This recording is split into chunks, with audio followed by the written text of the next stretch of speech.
Hello, everyone, and welcome to episode 6 of Gear Over Beer. I am your host, Noah McCormick, and on this episode, we have Dave Daignault and Zack Alworden of Charmer calling in.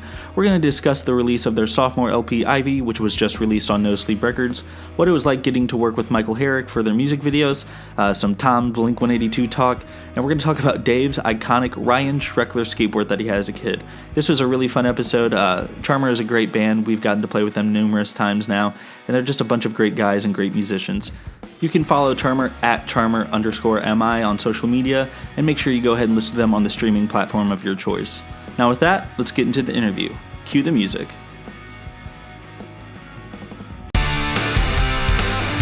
It's Gear Over Beer. Gear Over Beer.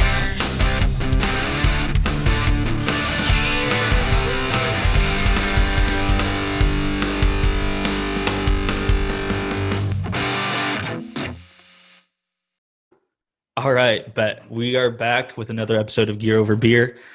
Today we have Dave and Zack from Charmer. What's up, boys? What's up? Yo. Cool. So we kind of talked before we started recording, but how was quarantine or continued quarantine for you guys? I don't know, my life has not changed that much. At the beginning, it changed quite a bit, but now I've adjusted pretty well. Making use of it. Lots of camping, a lot of outdoor things. Okay. That's not working at all. Not working? Yeah. Zack? Not working either. Fully every day is pretty open. Blank canvas every day. But as I was saying earlier, I was taking it extremely serious. Not that I'm not anymore, but it was like when we were in the midst of it, I was staying at my camp, middle of nowhere, no service, not seeing people for a long time. And now I'm kind of realizing like you can kind of get away with being outdoors and things like that. But it's still, yeah, I mean, it's part of everyday life. Now you just kind of grown to accept it. It's like almost normal. Yeah. I mean, it's weird. You just have the mask on you and the hand sanitizer at all times. Yeah, like that's why I was watching like videos of like past gigs and stuff, and it's weird to like think like, oh shit, people were like that close to each other and like no one seemed to have a problem with it.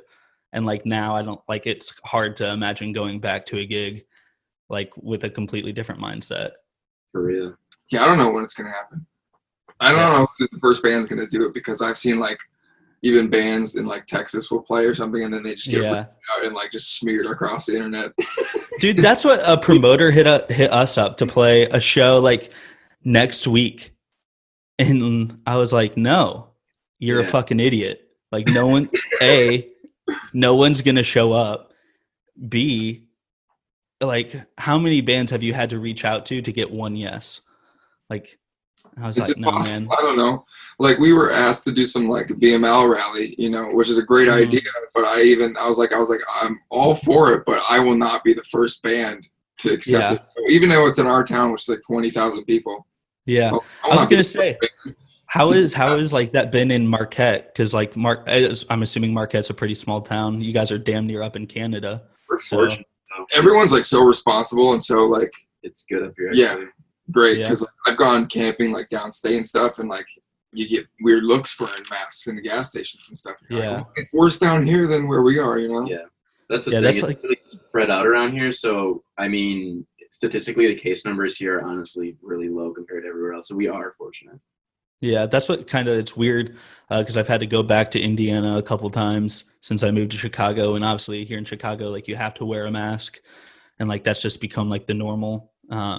But like when I go back to Indiana, like I went to a grocery store the other day and people like were giving me funny looks for wearing a mask. Mm-hmm. And I'm like, dude, like, how are you not wearing a mask right now? Like there's so many old people, like, cause like the town that like my parents live in Indiana is like a pretty small conservative town.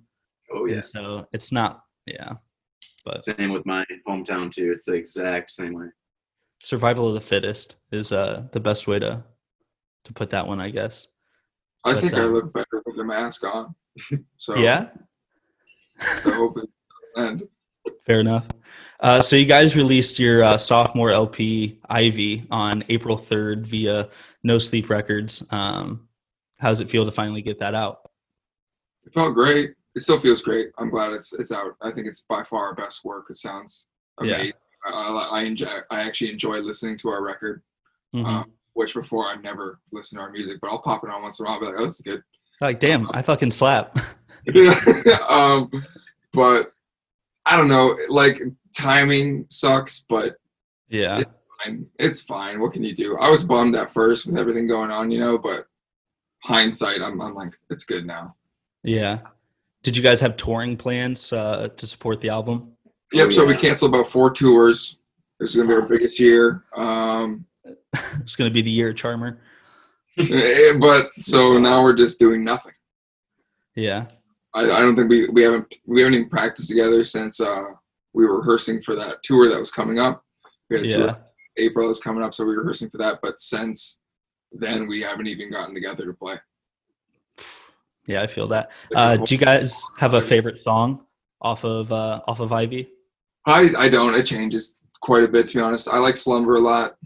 Okay. I like Dead Plants a lot. I like Wither a lot. Yeah. If I had to pick, I'll just say Dead Plants. It's very fun to me, and I don't get sick of hearing it. So Okay. It's a pop song. It's a good pop song. It's just catchy. That's what December is, I think, has to be mine. Just because like the guitar work on that is like that's like one of the ones I figured out how to play, and I'm like it's just a fun ass song to play. Right. And yeah, you guys fucking killed it on that one. But I think the most underrated fucking track is Chandelier. Okay. And that's back-to-back records for you guys that the most underrated song is the last song. Because I told you before that Garden State is the most underrated Charmer song by far. No, I think the more it's like that, the older that record gets, the more I like that song. Because to be honest, that song was just like parts of like Roy's Our Boy that were cut out. So I was like, all right, well, I'll just try to make this a whole song. And then no, I like that song a lot. It was like one of the last ones to be written. It's like structurally very simple. So I overlooked it completely the whole time. But yeah, I like that song quite a bit. And then on Chandelier, is there a callback to Bummer Summer? Is that okay, hell yeah. Yeah, there's like callbacks to every song on Ivy to our previous discography. So like I fucking love that. Yeah, so you could go through it and pick them all out, but a lot of people haven't gotten a lot of them. So yeah, I've been saying this a lot, but yeah, Chandelier almost didn't make it for a while there. Dave had to rewrite the whole first verse and whatnot to feel well enough to put it on there, I guess you could say. Really? Yeah, so we got back pushing for it, and I re-recorded the vocals because the first it was too like I don't know a word for it. Well, that's what like that like it's like vocally very low, like I guess if that makes sense at all. Like it's very yeah. I didn't like the lyrics there, like Buttercup bullshit. I don't know, but a long time the ago, original one. I like just inserted it, and I never tried it out before we got to the studio, and they have so many days. That's what both on our first album and our second album, I didn't have lyrics for a song going into the booth, and I was like, well, shit, yeah. And so you just kind of write something in like 10 minutes. You're like, well, this is gonna be the worst song on the fucking album, but here we go. Yeah, we did that. A lot of the songs on the new album, we did that. Like VCR was written that day. Wasn't Wither was written in one day. I think that was it. So speaking of VCR, you guys got to work with Michael Herrick on the music video for that, and that's what he also worked on Topanga Lawrence. What's it like getting to work with him? Oh, he's great. It's like a blast the whole time. I think that's why we would. We're not like camera people. We're not like stoked to be in front of a camera or pictures or anything like that. So we picked the wrong fucking show to be on then. so we kind of I don't know drag our feet quite a bit. Yeah. When it comes to music videos and had in the past. So to have him in there, he just pushed us. He's got great ideas. Like the Topanga video was a much more collaborative effort where I had like the idea and I just wasn't doing it. So finally, Chris from No Sleep got a hold of Michael, got Michael up here to Marquette, and then we busted it out in a couple days. Where Michael had way more creative control over the new one, and I think he knocked it out of the park. Yeah, for sure. Yeah, that's absolutely fucking killed it. Like, there's the one scene where the tape from the VHS is like wrapped around it, and it's like tightens up. I was like, ooh, too. Isn't that the VHS Yeah, Sister Act? the VHS that we ripped up was Sister Act. Oh, really? I don't know. I didn't know there was a second one. Second one. That's what it's funny because the other day I was talking to my girlfriend. I was referencing a Better Love music video and I was talking about it. And she's like, oh, yeah, that's the one with like all the pastel colors in the background and there's all the dogs. And I was like, no, that's Charmer. She's like, no, that's like that Better Love music video. I was like, no, you're wrong. It's the Charmer one has it's for pretending with Better Love. They just also use pastel colors in the background and there's happens to be balloons in that music video as well. I've seen a lot of bands. I don't think the pastel background. I don't think we were the first ones to do pastel backgrounds. I don't want to claim that, but I remember I've seen a bunch of videos that are very similar to the Topanga video since that has come out. Yeah, I don't think you can copyright it, but you may have been a trendsetter.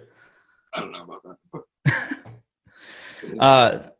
So that's what another thing coming out of Marquette. I mean, just in terms of Michigan, like emo music, there's you guys, there's Hot Mulligan, there's Mover Shaker. There like seems to be like a lot of really good music coming out of Michigan.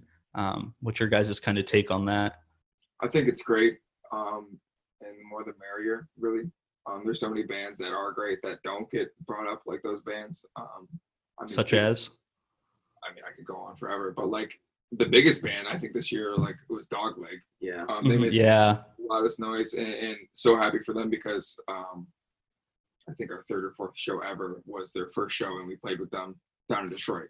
So it's really cool to see like the bands growing together. And yeah, absolutely. Because you'll play with a lot of cool bands, and then a couple years go by, and they're no longer.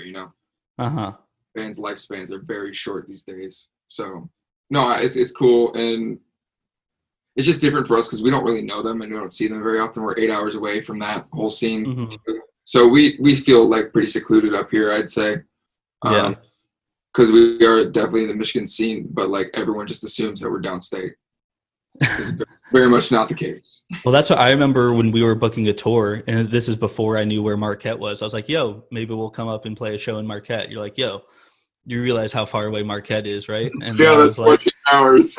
I was like, no. Then I looked. I was like, oh yeah, we're not playing in Marquette. We'll just play in like Grand Rapids. Yeah, much better decision. How close are you guys to Canada? 3 hours. Yeah, you'd have to go east. So closer to Canada than like Detroit.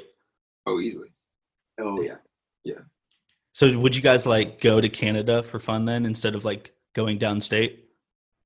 I mean, the places we can access in Canada right away aren't really where you want to be, I would say. Like, so if you go like east in the UP, you'd be in Sault Ste. Marie, and then there's like a gap to go over to the Sault Ste. Marie of Canada, and nothing really is going on there. So no. Okay. So that's what obviously the story of like the first Charmer show ever with you like having to scrummage together band members to play with Hot Mulligan. Is there a house show? We have like this little segment on here called House Show Horror Stories. Is there anything, I mean, probably between all the tours, is there any show that sticks out in the back of your mind as like that was probably the worst experience possible? I don't know. I have one, but I can think of two. One that I did play on, one that I didn't. I mean, you run into them, so they kind of blend. We've had some duds that you're like, "Whoa, no shit, we got ourselves into this." Like, what do you do?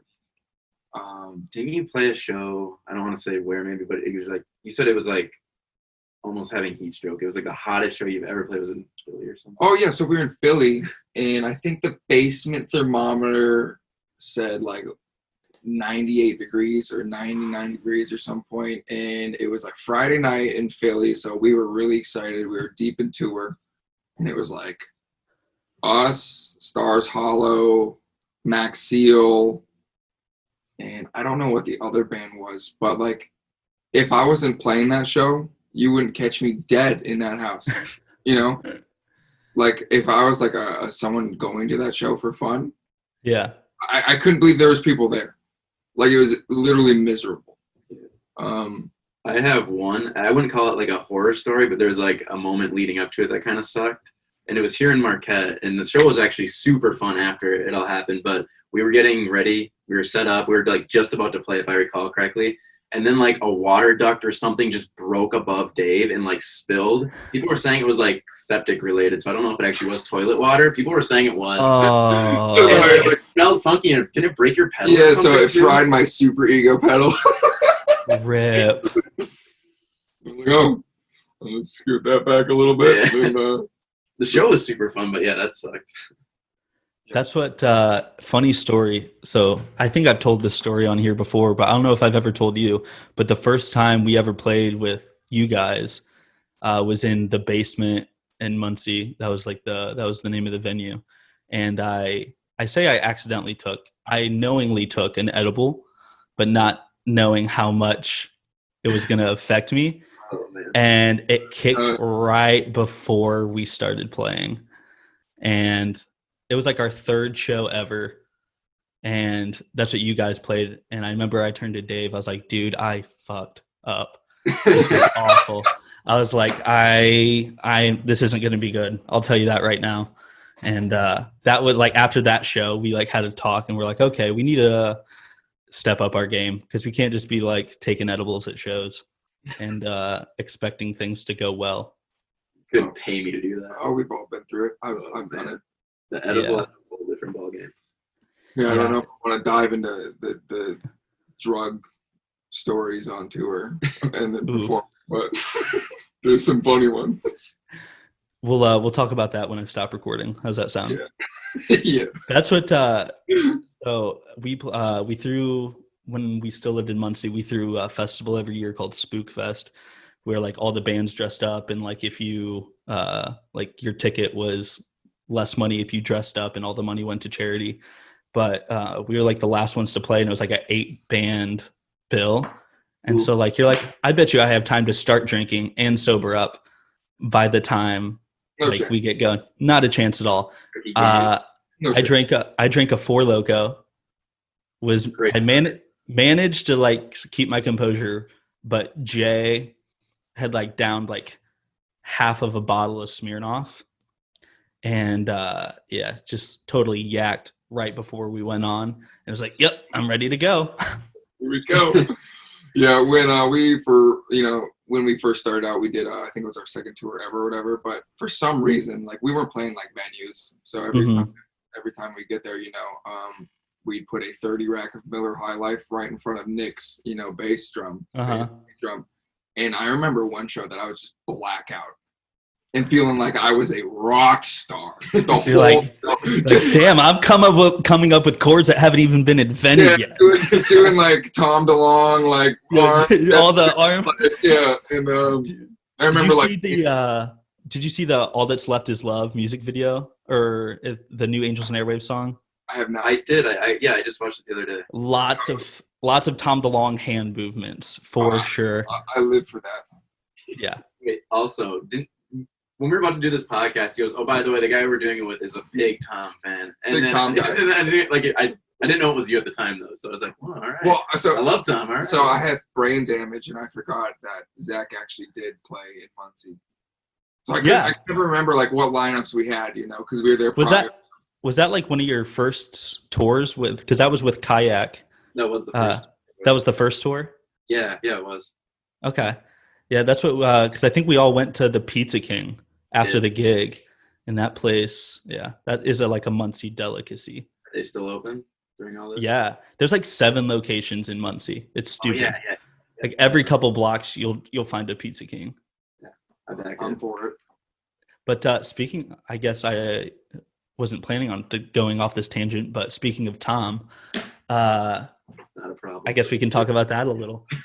Did you see that they re-released Dogs Eating Dogs on vinyl? Saw that last night on Reddit. Yeah, it sold out. I went to go buy a copy. It's because they only did 2,500 copies, and it sold out in 30 minutes. I was pissed because that's like the one Angels and Airwaves and one Blink record that I don't have. I love the opening track on that. What's that? Is that When You Were Young? When You Were Young? Yeah. Great Tom chorus. But I can't even think of one of the other songs on it. Fox and Disaster. Disaster, and Bo- like Wolf in it or something. Oof. Oh yeah, the Yellow Wolf song. That's Pretty Little Girl. That Yeah. song got a lot of shit for having Yellow Wolf in it, I kinda but like it. yeah, I kind of like that song. I think that was their best work post hiatus. Like, Oh, between for Neighborhood sure. and everything. Yeah. And the new albums. Like, I think that's their best stuff they did after that. No, for sure. That's what I think Neighborhoods catches a lot of shit. I like But it too. I think like it's still a good ass record. I think people well, I guess what's your favorite Blink record for both of you? Ranch. No. Oh. Dude Ranch? I can't pick one. You I would said have to say- when you're hanging out, take off your pants is a big one for I you. guess my first one I got. Yeah. So when I was in third grade or maybe second grade, I remember Christmas or whatever, my dad was like, I'm going to get my kid into music. So he went to Target and he asked the guy that was working Target electronics department, he's like, this is how old my kid is. What should I get him for Christmas? My dad came home with like Good Charlotte's Young and the Hopeless. Yes. Hell yeah. Take Off Your Pants and Jacket. Yep. And Simple Plan, something, Pads and Helmet Balls. Yes. Yep. And I hate that Simple Plan one. So it had to be Other Other two two? are bangers. Banger of records. So I love Take Off Your Pants and Jacket in that sense because just the nostalgic part. But I would say Self-Titled is my favorite. I was gonna say Self-Titled has to be mine. That's like my number one record of all time, and I don't think anything can top it. I think that's the only record I have saved on my phone when I don't have reception. I just Really? Oh yeah. What do you think of like California and like the newer stuff with Skiba? Oh, I've listened to California twice, Evan. Have you listened to 9? Yeah, I know. I listened to It- 9 a couple front to times, back. but unfortunately, I think that the Matt Skiba songs are the best thing on 9. Yeah, And it's that's same thing. I listened to that maybe 2 or 3 times, and I was like, it's just not. it's not Blink 182. It's plus 44. And it's so compressed. Did you say it's plus Oh. 44? Yeah. I wish it was that good. I think that's Mark's best like writing. for It's so sure. compressed. I couldn't. It's just like it hurts my ears. I kind of go into it with like a mindset of like these are just really fun pop songs, and it kind of gets me through it because there are some decent songs on the new album that I like, but I wouldn't play it around. I wouldn't put it on in the car if I was hanging out with my friends, probably.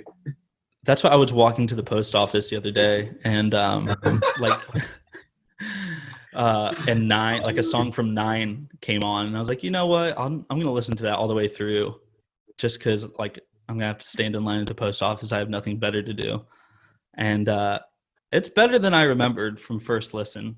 Yeah. I would definitely say 9 is better than California.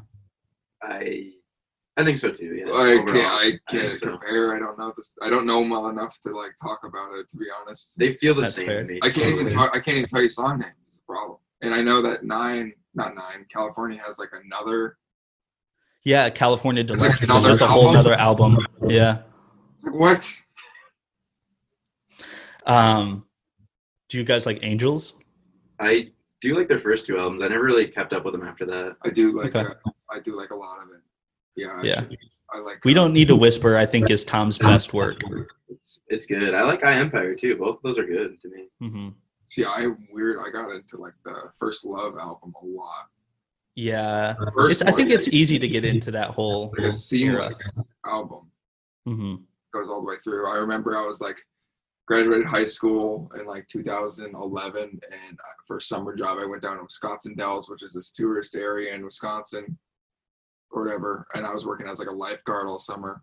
And I remember that Tom was releasing his like movie hmm at the time, and I was like a big Tom guy at the time. I was like 18. I wasn't like playing in bands really yet, I was just getting into music. And we drove all the way like to Dubuque, Iowa to go watch Tom's movie in theaters, and the movie was just not great. What movie was that? It was called Love. Yeah. And it was just not great. And then they like played like a music video for Anxiety, like the new song. Mhm. And the music video was cool on the big screen. I was like, oh, this looks great. But then they did a live performance that you cannot find on the internet because it is that bad. It was like unbelievably bad of a performance. And I remember just being like, dang, this is really upsetting, I drove all this way and it sucked. Yeah, I hold them so high in my head as a person. I was like, this is not good. Like all of it was just not good. Yeah, that's what I remember watching it for like the first time and being like just confused. Yeah. And I'm like, what was that supposed to be about? And then I had to like search on. I was like, there's maybe a total of like 3 words in the whole movie. Yeah. And so I'm sitting there like looking around like, what just happened? And after doing extensive research, I was able to kind of find out like the major themes of the movie. And I went back and I watched it and was still confused. And then went back and watched it again and was like, oh, okay. So 3 times. I gotta watch it twice. 2 times. Yeah, I mean, it's a good concept, like what he's trying to push, like the theme of like the importance of human connection and how we don't really value it as much as we should. But damn, that movie was a tough watch the first time. It's like a full-length movie. Yeah. Yeah. And it's like the score of it was all done by angels. So like it's like really atmospheric. Yeah. Like if I put it on as background noise, I'd be like, okay. But yeah, that's about it. I just well, not just, but back in September, because Angels went back out on tour for like the first time in like 7 years.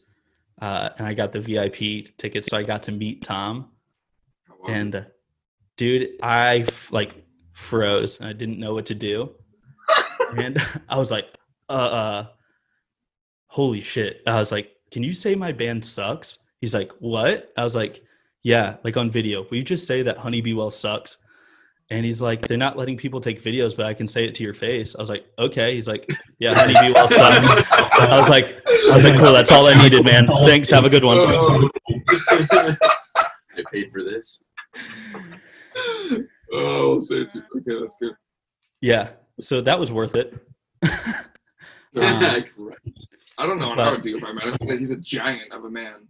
Yeah, I got my picture next to him. I felt like a little kid at fucking Disneyland holding their dad's hand. 6'4" or something. Yeah. And that's what like Dave and Alon and like the guy who they had filling in on bass like were there too. And so like kind of got to talk to them a little. But it was cool. I mean, you kind of like I didn't know what to say to like my hero. And I was like, yo. I wouldn't want that. I don't know if I would want to meet my heroes. Yeah, it was certainly lackluster because I just kind of froze. So maybe round 2, if they ever go out on tour again, I'll be like, hey, I was that guy that said, please say my band sucks. That's my kink. That's true. It sets you apart at least. Yeah, exactly. It really does it for me. I got to meet his guitar tech because I got the set list after the show because I was in the front row. And then I went to another one of their shows when I was in Vegas. And I was like standing outside and I saw the guitar tech. I was like, yo. And he's like, where do I know you from? I was like, I was at the show in Chicago. You gave me he's like, oh shit, what's up, man? And I was like, so how the fuck did you get the gig to be Tom DeLonge's guitar tech? He's like, I just work at James Coffee, which is like David's coffee shop. Yeah. He's like, and I'm the only one who knows about guitar stuff there. So he's like, hey man, you want a job? Easy. Yeah. So. What a life. I know. So I guess we can get off the Tom talk now. I think that's probably. That was a good Tom talk segment. Yeah, exactly. You should change your background when you Tom talk. Tom talk. So I saw that you've been doing some Twitch, like streaming for different games and stuff. How's that been? Well, I started it like last fall, and I did probably 3 or 4 sessions, and I got like affiliated, and they're like, here you go. Now you can make your money doing it. And I was like, sweet. I'm going to set this up. I set it all up. I have not streamed since. That's what happened. Don't want to sell out. No, I don't know. It was just like weird to play games in front of people because like I would just, get a little high and then I'd be playing games and then to just talk to myself or whoever's watching while I was playing games, I was like, I don't like this. I don't like them watching me. Yeah. It's kind of weird. So maybe I'll give another try. There was one night where like Corey Castro, like from Free Throw, and I like started a Smash lobby. Okay. Where we were hopping on there, and then all these people were just lining up to play against us, and that was a really good time. That was pretty fun. And I think I can't think of his name. The guy from where he used to sing in Real Friends. He was in there for a long time. Dan? Yeah, and we were just we're running it for 3 hours, and it was a great time. But I've not done it since then. Yeah, because usually I just kind of get smoke a little weed, and then I play video games and I relax, and that is not relaxing. You got yeah. I feel like playing Smash I would be very hectic. Oh, that's fine. It's just the people talking to you the whole time. It's just it's you feel the need to commentate. But I don't know what to say. So what are your top 3 games of all time? Games? Yeah. Oh, dude. Any system. I have no idea. That's hard. I love Zelda Ocarina of Time. Okay. That's my favorite game ever. I play through it once a year. I love it. Zach? But going past that, I have no idea. I was pretty big into gaming until around middle school. I guess then I kind of stopped. But I was really into Halo. I did a couple competitions for that. So I was a big Halo guy. My other favorite is Donkey Kong Country 2 for the Super Nintendo. It's a great game. And then I really like Sonic the Hedgehog, the second one for Sega Genesis as well. If I game now, it's the SNES, Genesis, or Dreamcast, which I think the Dreamcast is the best console of all time. Throwing that out there. I really do. Play some Jet Bold Set Radio. statement. Jet Set Radio. Hot take. That's what I saw, Dave, because we're friends on Switch. I saw that you've been doing some Animal Crossing. Oh yeah, I did get Animal Crossing over quarantine. How's that? I am the cutest island ever. That's a bold fucking statement, brother. It looks good. I walk around and it's aesthetically pleasing. I'm like, hell yeah, I sank however many hours. I earned this. That's what I have a wrestling arena. Ooh, I'm gonna have to visit sometime. Yeah, for sure. I'll give you some free stuff. I don't know what I have, but I haven't been playing it lately. I still, every morning I wake up and that's the go-to thing for me. I was all right, need to check my island. I did that. Yeah, during the quarantine, I was doing a lot of that. And then I started playing this, it's called Bug Fables or something on the Switch. Yeah, someone was telling me about that game. Isn't it it's free a or super Mario? cheap? Yeah, it's a Paper Mario Thousand Year Door clone. It's really good. I played through it. I had a really good time. I love those quirky animated RPG games with it's just good. They did a really good job, so I enjoyed that. Is there any other games you've been playing on Switch? On Switch, I just got Last of Us 2, but I've only played it 2 or 3 times since I've gotten it a week and a half ago. I just haven't had time. I've been busy lately. Maybe we'll dive into that today. I have nothing else after this. This is my only thing I had to do today is talk to you. Wow, so honored. So I saw that the Nate the Mate did a video about Charmer. Yeah, he's really nice. Yeah, calling Charmer emo's next cult act and the future of emo. Yeah, that's a lot to live up to. Yeah, I was gonna say you guys have some big fucking shoes to fill. Well, there's way better bands. So the fact that he said that for us, I'll take it all day. Yeah, fucking take it all day. So how did that kind of come together? He contacted us, and then I talked to him on the phone for an hour and a half one night, and he had great questions. His attention to detail is phenomenal. Very passionate about what he does. Good conversation, and that was it. And then a week and a half later, he had the video done. Damn. He got Zach sent him a bunch of footage. So I think it turned out great. It's a cool little piece. I think he praises us a little bit too much, but I think it's good. Okay, fair enough. That's what another thing that he kind of talked about was the sophomore slump, and how you guys that clearly wasn't the thing for you guys. Did you have any fear of that going into this record, given the success of LP1? Oh my God, yeah. Yeah, it was terrifying because we really didn't have much done. And we were down here exactly where we're sitting now for 2 or 3 months before we went and recorded, and we didn't have anything close to being done. So it was really just chopping away at it until we could be all right, these are good songs. We know they're good songs. They might not be the songs that we wanted to make, but I love it. It's good. I'm happy it's out. I'm glad it's made, and I think it's a good I think it was a good next step because Mm-hmm. at first when we started writing that record, we were making some stuff that definitely wouldn't. I don't know if people would love it from our LP1, and then to just like go from black to white in Mm-hmm. one album. I don't think that would have been a great move for us. So, yeah, definitely was very worried about that because last time we released LP1, we had like no fan base, 300 monthly listeners on Spotify before LP1 came out. So that came out and we grew fan base. So this time there's people waiting and it was a lot. It was just different. Cool. Yeah. I mean, I think you guys definitely knocked it out of the park. I know I was super anxious to give it a listen. And I mean, that's what all of us in the band, we were all like, I don't know, man.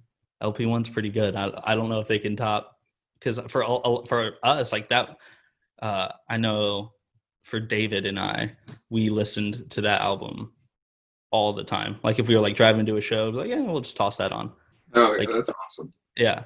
And but yeah, you guys definitely knocked it out of the fucking park, and proud friend, to say the least. So, Thank you. Yeah, I hope it ages well. I hope it like continues to like, do its thing, Mm-hmm. 'cause as far as like, I mean, it's growing much faster than the last one, Yeah, and that's the thing. I keep like, it's growing even faster than the first record, but I can't even imagine if quarantine wasn't happening and you guys were still out on tour. And I think the hype from this record is still to come, even. Yeah, that's why I try not to think about it. Mm-hmm. Because it was a really big year for us, and then it's just Yeah. like, We got a good response on it though. Yeah. Generally, like everyone seems to like it more than not, at least. yeah, Yeah. I was really looking forward to some adversity and Yeah. people being like, this shit sucks, and reading about it. I But think it was Dude, a lot just get a Tom DeLonge meet and greet pass, and he'll fucking tell you. Do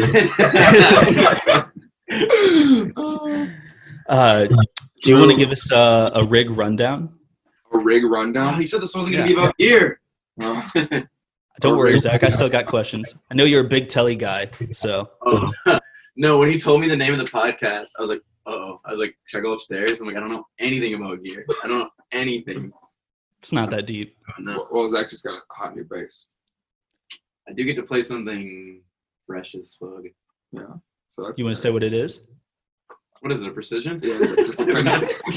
We just got a Fender Precision bass. It's a that's all. bass. It has It's a bass. 4 strings. It makes noise, and it's pretty fucking cool. It And rips, yeah. I know I recorded for Ivy with it, and I loved it then, so I was like, sign me up. So we got that. Yeah, because he was playing a jazz bass that it's bowed a little bit. Like I got it from some guy for like $120. He's like, it was like a Mexican jazz bass, and he like really needed money, and I was like, oh, here's $120. I'll take this bass, It's got some buzzing going on. So it's got like a couple dead frets. Yeah, Perfect. can't write songs with those. So he's been playing that for a while, and I was like, all right, let's take it. But oh yeah, okay, rig rundown. I don't have anything here, but I play like a '68 Fender Bassman head, Mhm. and then I usually run Telecasters, just standard Telecasters, or I have a Fender Cyclone that I really enjoy playing. I can get some good tones out of. I use well, unfortunately, my favorite pedal was the Full Tone 2, which that guy is exiled from the world. Oh, now. dude, that's what. Yeah, I just took mine off of my board. Oh, And I OCD. got a, yeah, So I got the OCD. I had the Full Tone 2 or whatever. I don't know. Mhm. What it's called. And I love that pedal to death. I don't know what to do. Spray paint it or. Yeah, that's what I originally painted my OCD, and then I was like, I still feel like a piece of shit on the inside. I was like, it's a shame, dude. I love this pedal, but like, why is the owner got to go just be a complete piece of shit? Yeah, so that might be on my board in the future. Hopefully not. Yeah. I just got I'm a bad guy. I just got off Reverb because I pretty much only use the OCD as a clean boost. Mhm. And so I got this pedal called the Uppity Pup, and it's got a little dog on it, That's and cute. it's one knob. It says a lot of bark or a little bark, Oh, I love it. and it was like $45 on Reverb. I was like, you know what, I can swing that. Easy. For a Yeah. cute pedal. Exactly. So what else? I use the Palisades. I think it's how you say it. Palisades. Earthquaker device. Yep. That's a great overdrive pedal. So I was using my full tone as a clean boost. I have that. I have this really old, like Japanese Boss delay. Mm-hmm.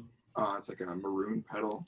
Yeah, you use that very sparingly, but like when you because you use that on December, right, on the intro, and on a couple other different songs. Oh, that's my stutter pedal.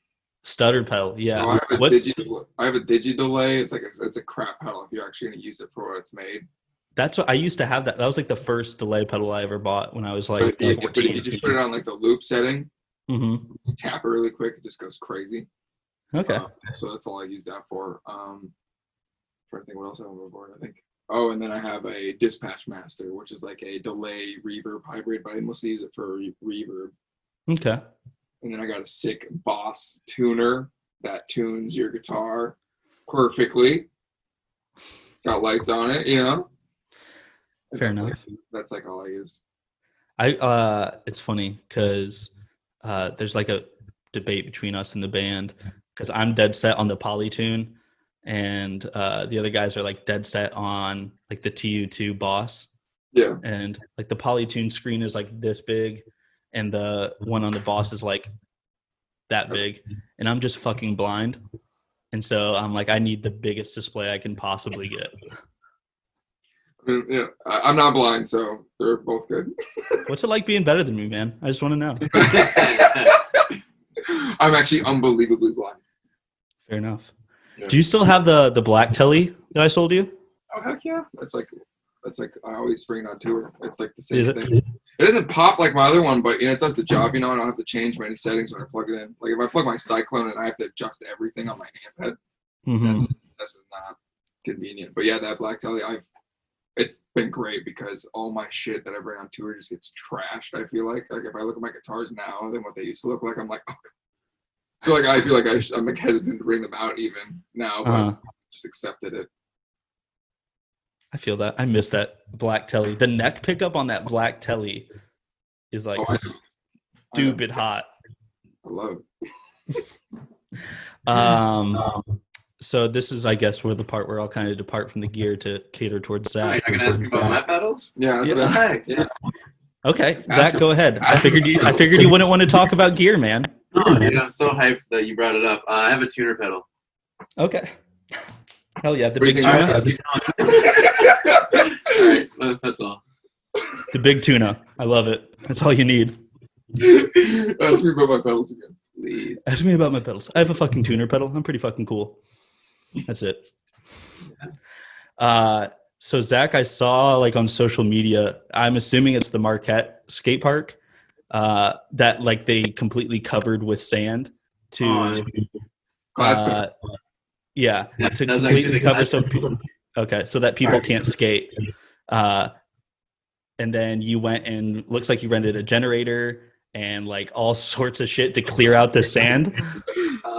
Yeah, so let me give you the rundown on that real fast. That park is actually an hour south here in my hometown called Gladstone, and it's been built on the beach, which since like 2006 or something. We told them then, or some buddies were like, don't put it by the beach. Like it's just a bad spot for it. It's windy. Like people are telling that forever. And a lot of people think that the sand got there because of quarantine and people put sand there so no one would skate, kind of like it was going on in California, like one of the parks out there, they did that. So everyone thinks that, but actually that's just from natural. The tide just got crazy. The lake level rose insanely on Lake Michigan, and the tide would come up and just wash over it. And it started last summer, and I would like come down there, shovel it, and it was manageable, but then it just like took over, and it was like I couldn't keep up anymore. The city didn't give a shit, and then it became a beach. And I didn't have anything better to do during quarantine, and I really wanted to skate that rail, so I was like, fuck it, I'm gonna shovel it out. Some friends helped me shovel it out too. Grabbed my dad's generator, brought the leaf blower down there, and made it happen, I guess. Damn. But then after too, I finally found a buddy with a tractor. He plowed the whole park.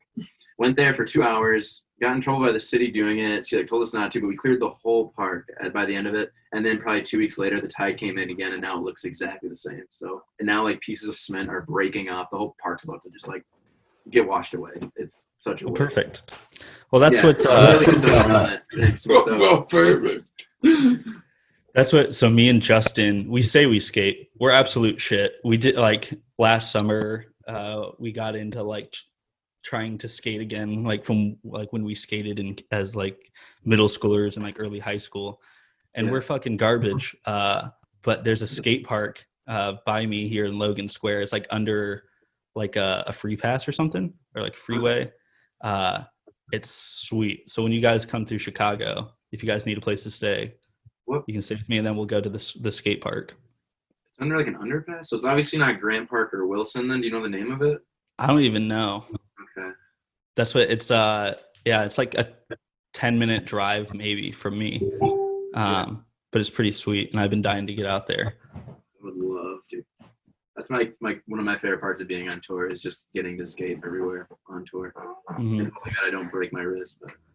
So what's I always see you like, because obviously the snow in Marquette is ungodly.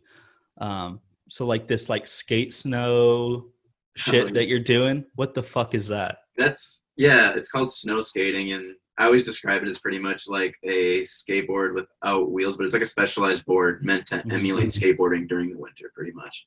And it's actually how I met the guitarist Neil. Was like a long time ago. I was wearing like a snow skating shirt. And it's a very like niche thing, so to find someone else that does it was like insane. And he lived like a town over from me growing up, and we were at the movie theater, and he was playing a pinball machine, and like we came across each other, and he saw my shirt, and that's like literally what probably ended up with me playing with Charmer inevitably way years later. But yeah, Neil and I met through snow skating when we were kids. That's sick. Dave, do you skate at all? I used to in my heyday. Yeah. Hey, what's your claim to fame? My claim to fame in 8th grade, I landed a 4-stair. Nice. Wow. That's some hot shit in my audio shoes. Yes. My peak of skating is that I was able to hit a pop shove it. There you go. So and now I'm like, I can barely get an ollie. And I'm like, okay, I'm that kid that everyone can make fun of at the skate park, but you accept it. Yeah, I used to go around telling people I could do kickflips, but what I would do is I would just put my like off foot under the board a little bit and just ollie and just flip it myself with my foot and then land. I'd be like, I'm fucking sick. Yeah. No, I never got too into it. Yeah. It's fucking Fair hard. enough. So I think it was 2018 when you guys were able to play on the Warp Tour show in Indianapolis. Mm-hmm.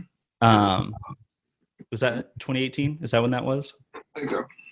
What was that like, getting to play that, knowing that it's kind of gone now, and you guys seem like you'd be a prime candidate if it was still going all around the U.S. I mean, it was cool. It was definitely cool. We played like we were the first band because played like the smaller stage or whatever, and we played at like noon or something. So we got there, and within like 40 minutes of getting there, we were on the stage playing, and then you play through like their cabs and their amps, so you have to just it's like super figure it out really fast. And then we don't play with like in-ear monitors or anything like that. So when you're playing in like a big open area like that, the sound just goes out. Mm-hmm. So really, you're just playing to the drums. You're not hearing anything else like that. You got your whatever's in your wedge. It was cool. It was a really hot day. I think it was like 90 degrees out. It was cool. It was like, I'm glad that we got to have that experience. Hell yeah. But I couldn't imagine paying to go to Warped Tour because we were there all day and we had all the benefits, Mm-hmm. And it was still just hell. like you couldn't get it was just hot and miserable and people everywhere, and you couldn't like sit down anywhere. And so yeah, it was cool. Didn't someone crazy play that day? Like Joan Jett. And it's so sick. Yeah, it's so sick. That's hilarious. Yeah, so it was a good day. Otherwise, other bands that played that day, like there wasn't really many bands that like I would have even wanted to see. Not that they were bad bands, but like it just, yeah, it definitely was. It's the last year. I feel like that's the best way I can put it. Did you ever go to Warped Tour when you were younger and stuff though, or did you know? Yeah, I went I went to a couple times. Like 2011, I went, and 2012, I went. I think. Yeah. And 2008, I think I went. I went in 2008 and saw Angels and Airwaves. I did too. Yeah. Didn't say anything. Yep, me too. That's what I never went as like a kid, because like Indianapolis, like where I was from, because I'm like originally from Fort Wayne, it was like a 2-hour drive. Mhm. And so like as a kid, like my parents weren't like, yeah, let's just let you roam around free and drive 2 hours and 2 hours back. But that's what I can't remember if I went in high school once I got my license. I have a feeling I did. Uh, but maybe I'm just confusing it for other fucking music festivals that I've gone to. Wait, so you don't know if you've ever been to Warped Tour? What year? Wait. So you guys played in 2018. Yeah, I think so. And I remember I couldn't go because you guys were like, hey, the night before you texted me, said, hey, let's play a show in your basement. Yeah, we were with another band on tour that wasn't playing Warped Tour. Yeah, Stars Hollow, right? So they wanted to play a show, and then we did Warped Tour all day. And I remember when we finished, they're like, we're too tired to even play a show. And I was like, are you kidding me? Like... Yeah. So I think I stayed back and like went and got like the PA and all that stuff. But the year before, so 2017 is when I must have went. So good. I don't even think like, cause like at that's like when like all the good bands weren't really playing anymore.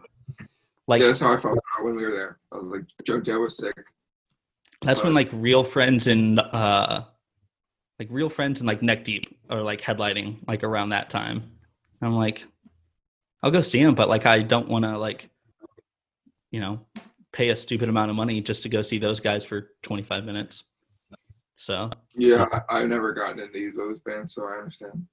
I liked Neck Deep in like when they did like that stuff with Mark Hoppus is when I kind of got more exposed to them. Like they did December, like they did a remix where like Mark Hoppus sang like the chorus. I think that was one thing I ever. Yeah, I really got into that, and like their first record wasn't bad, but I don't know, it's kind of like a weird cult thing. Yeah, now. people really, really like that "Life's Not Out to Get You" one. I've never actually listened to them, so maybe it's sick, but like it's generic pop. Love that. Yeah, sure. I haven't listened to them. Yeah, I like pop punk, so I'm not hating. I couldn't tell you anything about them. Another thing in terms of skating that I wanted to bring up is the video from Cameo of Bam Margera attempting to promote. He did his best. I think he was couldn't go inside. He was just like, oh, God. The wind in that video is like you can't even hear anything he's saying. Boomer Margera. Exactly. I love Bam. Did you guys watch Viva La Bam? Oh yeah, I just rewatched it like a year ago. It's so good. Dude, didn't Don Vito die? Yeah, he's gone now. Damn. I know. Did you guys ever watch like Life of Ryan? Yeah, or any of those shows? We have some Life of Ryan like inside jokes within our band for sure. Yeah. Stuff that we'll talk about sometimes. Dude, I remember like being like I can't remember how old I was when that show came out. It had to be like middle school. We were perfect age. Yeah. We were perfect age for it. I feel like I don't know how old you are, but I'm 22. Oh, see, yeah. So yeah, I think you're older than so that. yeah, we were perfect age for like I'm 27. Zach's like what? 27. Yeah. So when that shit came out, like we were exactly where we needed to be. Just getting into skating too. Yeah. I actually love That's what like that's like was right around like middle school for me. And I remember thinking, I was like, dude, if I can just like get good at skating, I can have my own house when I'm 18. On the gnarliest rail. There's like this one Ryan Shrekler quote we'll always say, like Neil and I always quote it, but it's from the show too. He goes, if I can nail a 360 flip lip slide down the gnarliest rail, why can't I seem to find the right girl? So yeah, we always drop that one. That show was always fried, and like the drama that was, and like his little brother who like rode his like always was on like his like Razor scooter while in the backyard. Yeah, my first skateboard was a Ryan Shrekler board, and it was him as Shrek, and it said Ryan Shrekler on it.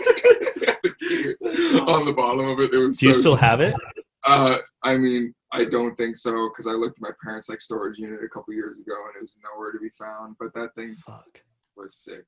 I mean, it was definitely ruined because it was definitely left in the water a couple times. Yeah, that's what my first board was. Was a Chad Muska board. Shrekler, I'm sorry. You've never seen the board? We're looking it up after the Look at that podcast. graphic. We're looking it up at the podcast. That's what my second board was, a Shrekler board. And I remember because it was like right in the prime of Life of Ryan.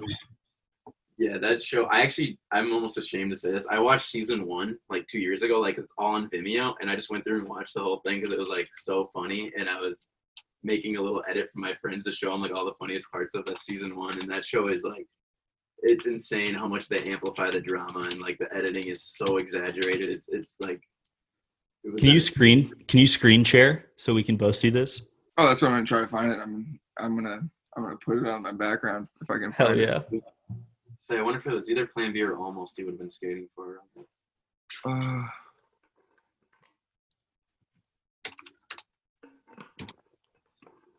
Oh, there it is. Oh, it's an Almost. Oh, it's a World Industries board. Holy shit! So he's really young. Yep. That's so great. I bought it from Ground Zero on 3rd Street. That's awesome. Yeah. That's how Ground Zero. I'm so stoked to see this. Oh, I gotta find it. Dang, $300 now. Yes, has a cellophane on it still. Dude, I actually have seen this board. Oh no, it is an Almost board. Okay. That's funny. I have seen this board actually.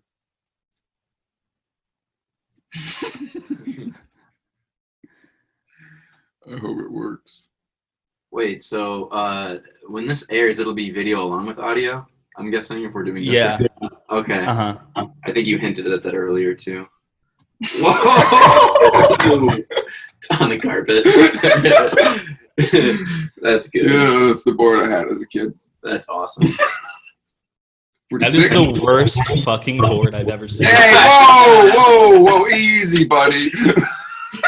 Speak for yourself. Yeah, all right. Oh, Oh, dude, R.I.P. So yeah, who was I watching? Do you guys know who Tom Segura is? The Yeah. comedian. Mhm. He did like on his podcast. He did like a whole special talking about that dude. Yeah. Vice That's just did right. a little piece on that dude, and like he had passed away, and they're just saying like, even though he did that photo, that like wasn't really his lifestyle. He just kind of like fell into some hard times and did like Yeah. some photo shoot. But he was like the most caring individual, and like they had such good things to say about him. It's The like most caring individual, but just has a massive hog. right, yeah. Just Also, swinging No, I also dick heard like that it's photo- nothing. I heard that photo is actually edited too. His dick actually isn't that big. There's like original ones somewhere on the internet, but Anyway, what were you saying about Warped I'm Tour? lost. I'm lost. Hector was there at Warped Tour. What was it? Do you remember what your first guitar was? Mine? Uh-huh. Not a guitar. I had a Mark Hoppus signature bass. Damn, you started off hot. Yeah, that was the first instrument I played. I learned how to play bass when I was like 17. That was the first instrument I got. What was the first song you learned? On the bass? Uh-huh. I'm assuming it had to be a Blink song if it's a Mark Hoppus bass. Long Live by Green Day. I did within that first year learn how to play Carousel, but that was not. We didn't ever cover songs. I didn't cover songs until a couple years into playing music because in town there was this place called like Upfront and Company, and they would pay bands like so much money, and like my band full of like 18-year-old kids would just get served alcohol, get paid $200 to play like an hour and a half set of like pop punk covers. So we were doing like SR-71 Nice. and like Fall Out Boy shit, and like I wasn't singing at the time. I had this like buddy that taught me how to play music that was just like an ace singer, playing guitar and like doing it all, and I was just root notes, pop punk songs, I could keep up. So what you're saying is you peaked then? Absolutely. Yeah, for sure. Yes. Yes. So I know there's been a lot of, I'm sure you get this all the time, but what tunings are you using in Charmer? Too many. I feel With the that. last one, I know Neil brought a couple of tunings into play that I never have messed with, so I learned those. And but there's only one song that uses like the F tuning that we used a lot on the first album.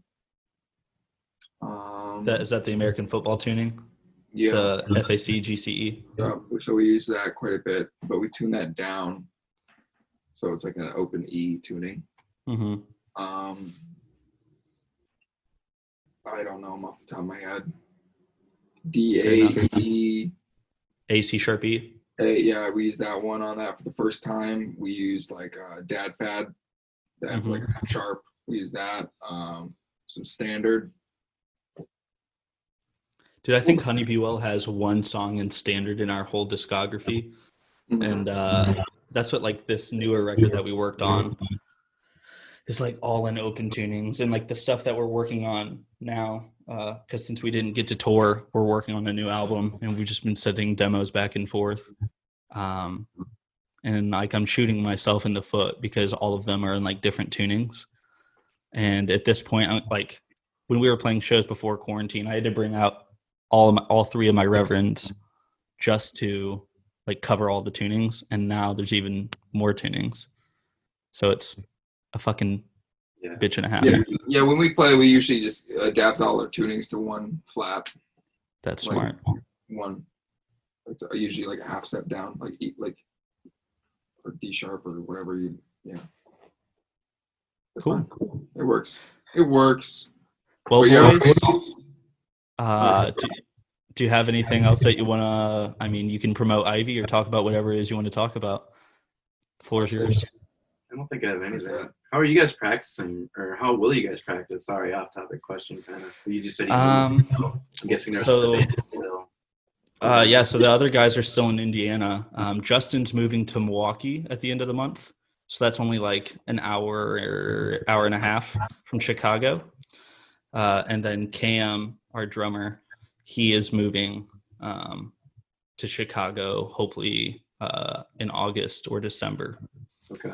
So by the time gigs start really kicking back up, we'll all be around here. Yeah, that's manageable for sure. Yeah, but it's weird, like trying to make the transition, like as being known as an Indiana band, and like trying to dive into the Chicago scene. It's going to be interesting for us to see how that goes, and could be healthy. Yeah, that's what I mean. There's more places to play here. There's obviously a shit ton more bands. A lot more opportunities and stuff. Yeah, exactly. So it's just it's a matter of making connections, and so hopefully we'll do stuff like that. And I mean, like friends that we have that are in bands in different state. Like it's not like let's go to Muncie, Indiana on this tour so we can play with Honey Be Well. Like it's not on the top of anyone's list to go to Muncie.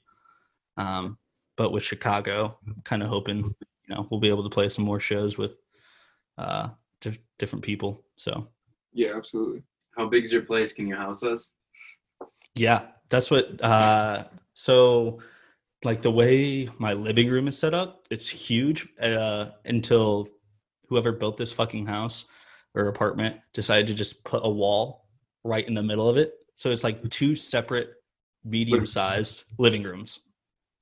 And so one just is like, so if you guys are touring through with another band, Charmer can have one little section and whoever else can have another section. Awesome. Perfect. And we have like gated parking here. So that's nice. But yeah, you guys are definitely gonna have to swing through. Absolutely. Cool. Well, I think that's all the questions that I had. It's been a pleasure talking to you boys and getting to catch up. You